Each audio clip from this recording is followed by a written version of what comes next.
Hello everybody, and welcome back to another episode of Mostly From Scratch. I am your host, Mr. Munchies, and I want to thank everybody for tuning in, and a special thanks to my YouTube subscribers. In this episode, I am going to show you how to make etouffee. Now, if you don't know what etouffee is, the best way I can describe it is a Cajun seafood stew. Okay, so let's get into our ingredients. First up, we have 1 teaspoon of cayenne pepper. We have 1 teaspoon of black pepper. We have 2 tablespoons of Old Bay seasoning. 2 tablespoons of tomato paste. 4 tablespoons of all-purpose flour. 4 tablespoons of butter.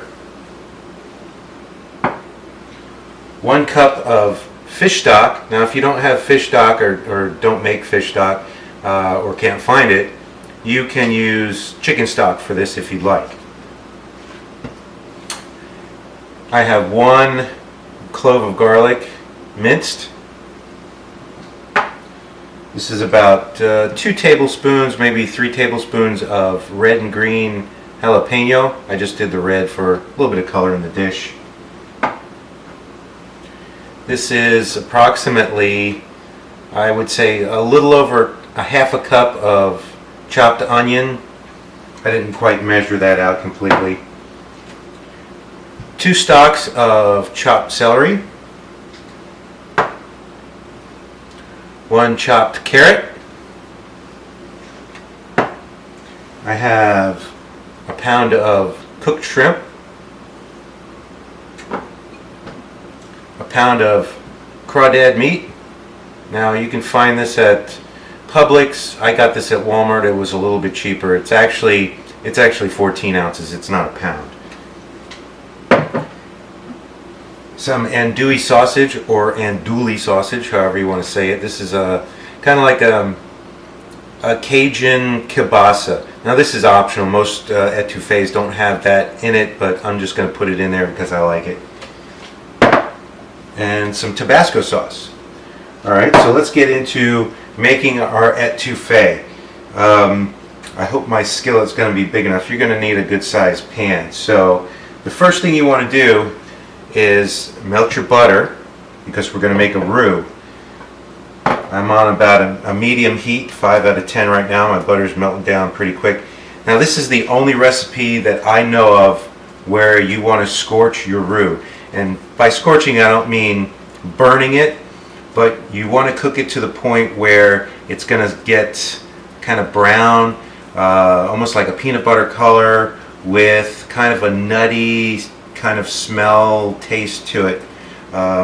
This is going to take probably about, I'm going to say, anywhere from 7 to 10 minutes to get it to that brown color. So what I'm going to do is I'm going to go ahead and get it started and cut away and probably do maybe 1 or 2 shots of it as it's starting to change color, so you get the idea, and then come back once the roux has been brown. So let me get that going. You can see my butter's already melted, so I'm going to add my flour to that, and that's your basic roux. I know I've covered this in other videos. Your roux is always your thickener. Alright, so it's already a golden color. That's because of the butter. But from here, I'm going to go ahead and just let this start cooking down, and I'll be back with you as soon as it starts to change a little bit of color. Okay? Okay, as you can see, it's starting to bubble. Let me zoom in on this a little bit so you can see a little better. It's starting to bubble. You want to make sure you stir this on a steady basis,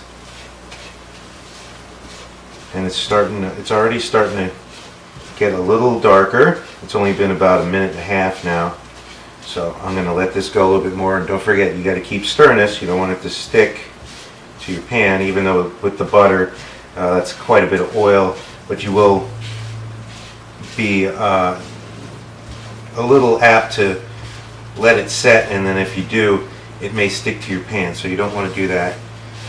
So we're just going to let it keep cooking.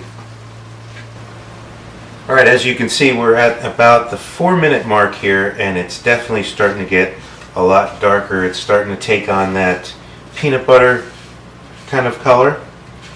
So we're just going to let it go probably, I would say, about another 3 minutes maybe. Let it get just a little bit darker, and once that's done, I'll be back and we'll start adding the rest of our ingredients to this. Okay? Okay, we are at the peanut butter stage. Get a good look at this. See how nice and brown that is? I actually turned my heat down a little bit because it was starting to get a little too hot. Because I've never actually made this in a cast iron pan. I usually do it in a pot because I'm not showing people how to do this. But this is the kind of color that you want. A nice creamy Peter Pan peanut butter color. Alright, so now let me zoom back out a little bit here. There we go. Now we are going to add our vegetables. So we're going to add our garlic, our onions,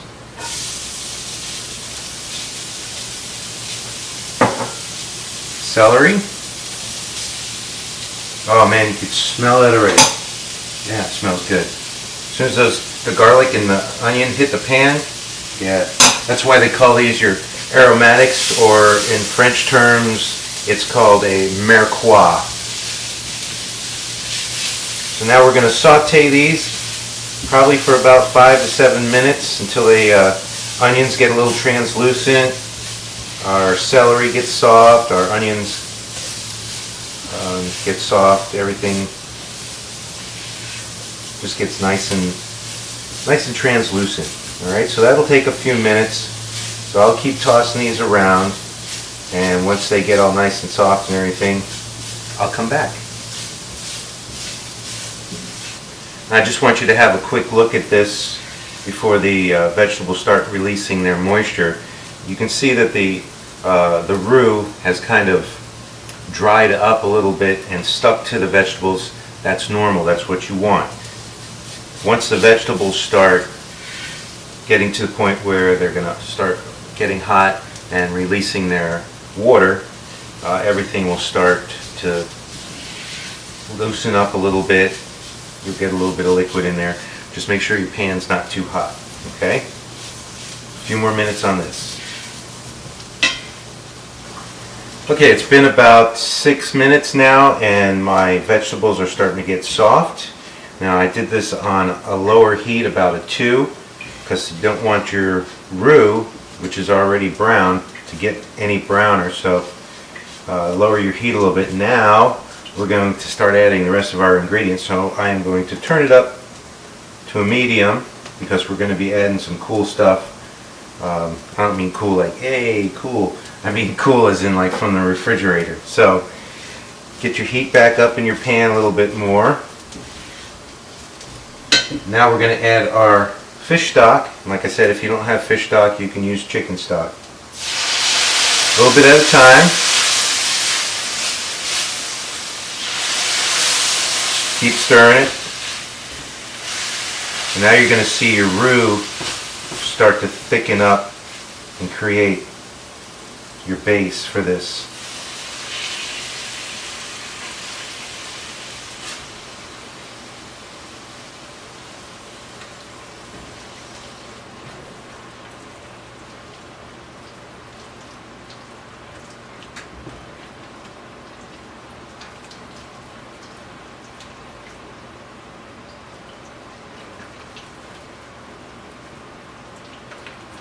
And just keep stirring it. Just be careful, don't splash it everywhere. I'm surprised I haven't made a mess yet in this episode. That seems to be the standard, but hey, sometimes you get lucky, right? Well, they say even a blind squirrel finds a nut every now and then. Alright, look at this. See how that's getting nice and thick?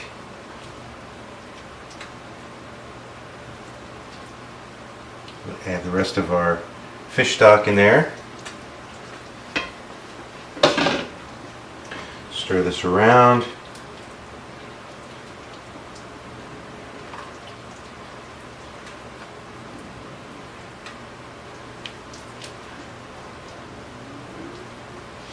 Let me get you a zoom on this.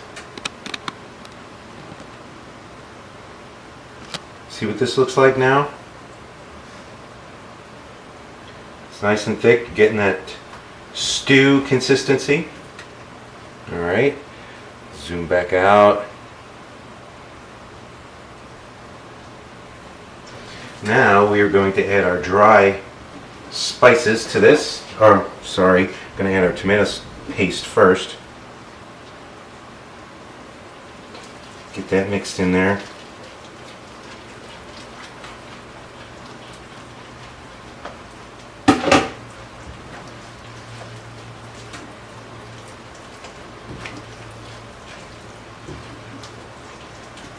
Now, as always, you know, you can adjust these recipes to suit your own taste. This is going to come out probably pretty thick. You might want to add a little more stock to it and thin it out. You can reduce your butter and flour so you don't have as much roux. But just don't forget, as this is cooking, things are going to release their juices, so it will thin out a little bit. Okay, our tomato paste is incorporated. See how the color changed? Now we're going to throw in our Old Bay, our black pepper, and our cayenne. Get those worked in. Oh, I tell you, every time something hits this pan, you can smell it. The Old Bay and the cayenne pepper. Yeah, that's awesome.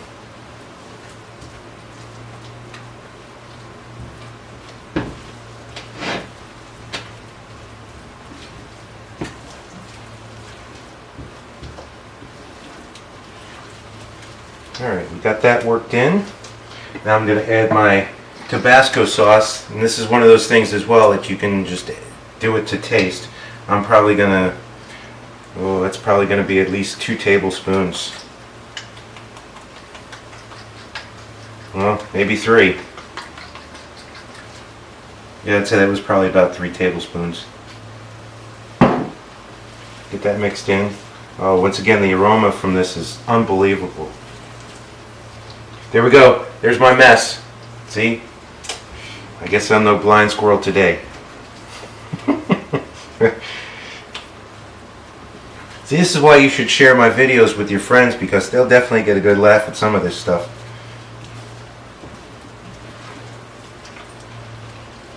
Alright, now I'm going to put my jalapenos in. Now, if you don't want to use jalapenos, you can use bell pepper, maybe a poblano. It just kind of depends on the heat content you want in your etouffee. These jalapenos are actually not too hot. I would say probably not even as hot as this Tabasco. I don't know why. It just seems to be, sometimes jalapenos are kind of hit and miss. Sometimes they're hot, sometimes they're not. Okay, now that we've got all that worked in, I'm going to add my crawdad meat, which is already, it comes fully cooked. So that's in there.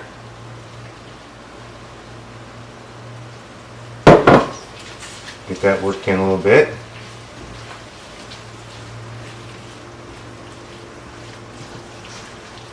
Now this is where a lot of your moisture is going to come from, is your crawdad and your shrimp, because they have a lot of water in them. Going to add my shrimp. Once again, they're fully cooked. If you're using raw shrimp, either cook them first or make sure you leave this cooking long enough that all your meats are cooked through thoroughly. These are actually still a little frozen, so that's going to cool my pan off. Hopefully not too much. So these will have to cook for several minutes to thaw out.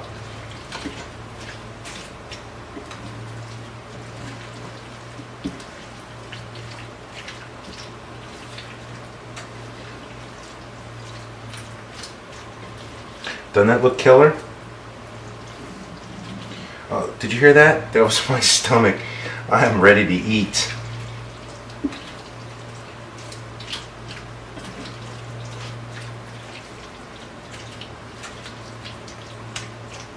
Okay, because these shrimp still are a little icy, I am going to break away for a few minutes, let this simmer probably for about, I don't know, 8-10 minutes, and then I'm going to throw my sausage in to finish off. Once again, the sausage is already fully cooked, so it only needs to be heated up. Alright, so give me a few minutes, let this simmer for about, like I said, 10 minutes or so, and then I will be back. Wouldn't you know it, I'm back. It's been about 20 minutes now. I let the shrimp cook for about 5 minutes and then added the sausage to it, let that go for about another 15 minutes or so, and it is done. So let's see what we've got on the plate. Now I let this set for a few minutes because I know it was going to be hot. Get a close up on this. Here, let me zoom so we can hold this in the light. Okay, that's better. We got our vegetables, which are still a little firm, yet tender. We don't want those overcooked. Here we go, we focus. Alright. So our shrimp, our sausage, you see our crawdad meat throughout there. That kind of shredded up a little bit. And it's got that kind of stewy consistency to it. Alright, so let's give this a taste.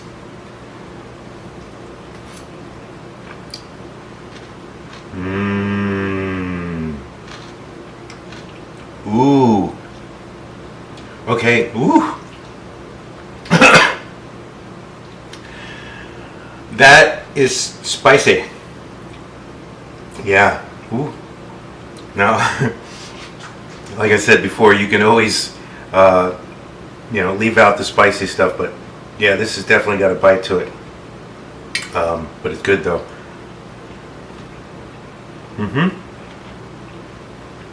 Yeah, I'm gonna start breaking a sweat here in a second. That is some good stuff. Typically this is served over rice. I'll probably make some in a little while to eat a little bit more of this, but of course the longer you let it simmer, the better it's going to be. So, zoom back out here. Alright. Yeah, this is spicy. That's even, ooh, yeah, it's like kind of on the edge for me. Maybe I should have cut back on the cayenne pepper a little bit. What do you think? Nah. I'm not going to suffer through it. I'm going to enjoy it. I'm going to take another bite too. Alright. Give it a try. Let me know what you think. If you're watching this on Facebook, share it with your friends. Leave me some comments.